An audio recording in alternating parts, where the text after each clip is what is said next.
you were close to me, I was going to break your heart. The disease had taken over me. I wasn't Nicole anymore.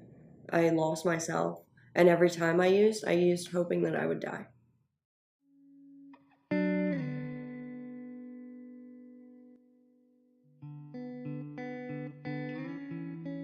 I had no idea it was the number one. I guess just being on the college campus, it makes it seem like such a friendly place. That's crazy. This little town is like opioid users.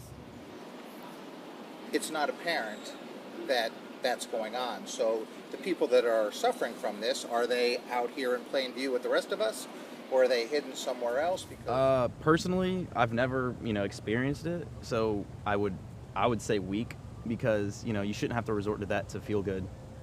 There's other things you can do. You can do sports, you can be athletic. I just feel like it's a waste of money, waste of time, waste of life. I mean, don't want to sugarcoat it at all.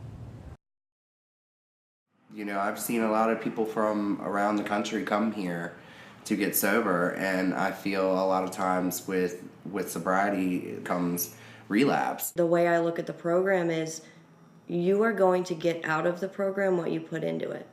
If you put your all into it, you will get a lot out of it. If you put nothing into it, why would you get anything out of it? In Narcotics Anonymous, we don't say sober.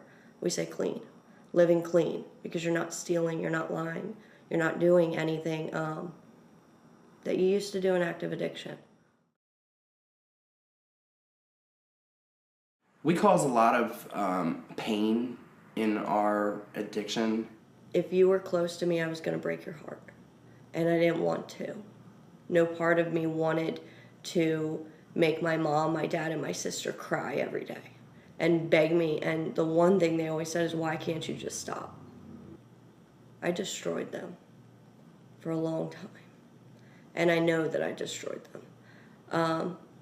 I'm grateful today because there was a time, it was a couple months ago, and I called my mom and she was asleep. She didn't sleep in my active addiction because she was waiting for the phone call that I was going to die.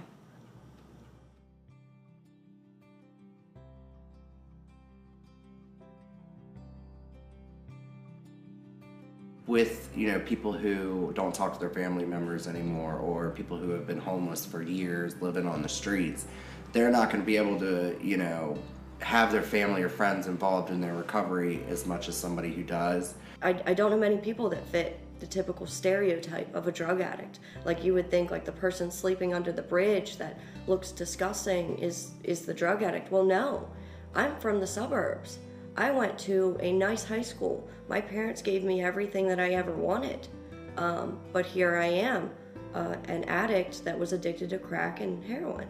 I'm proud of, my recovery and where I've come out today, and I feel that if other people felt that way as well and showed the world that we do recover, people only see things in like the negative way.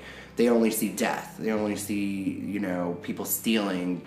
People automatically think that you're going to go back out and use, and you're going to rob them or take everything that they have, or we're grimy people, and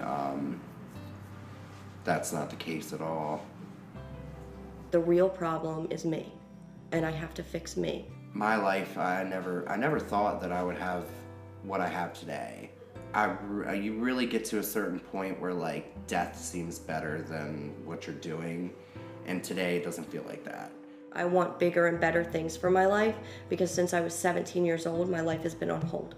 And I'm lucky to be alive because not everyone that leaves the rooms gets to come back because they die. So they go out, they want to use one more time, and they get that one more time, and that's it.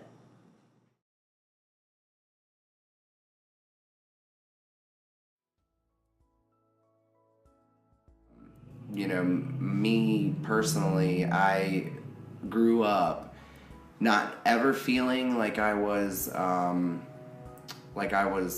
part of.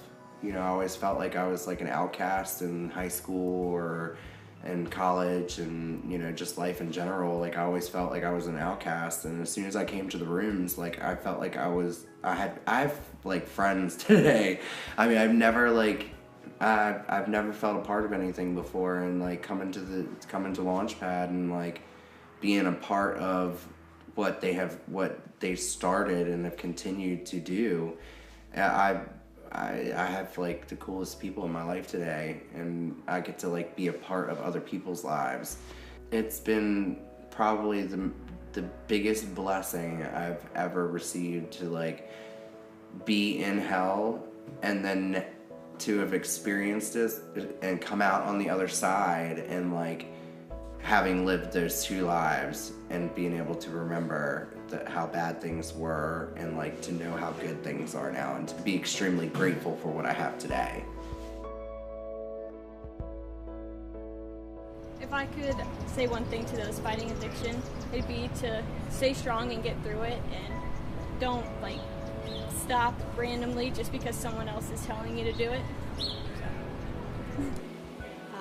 Don't give up and accept the help that's offered to you. And you're not alone. It's very common. We all know people who are suffering with addictions. To not think that they're alone. There are always other people that are addicted, and there are other people who are troubled and need help, and there are plenty of resources out there that can help you. There should be no shame in being an addict unless you're not trying to fight your addiction. For the people who are struggling, or who have got it, or don't even know, or are in denial, like don't sell the miracle short before it happens, because everybody can be a miracle if they want to be. So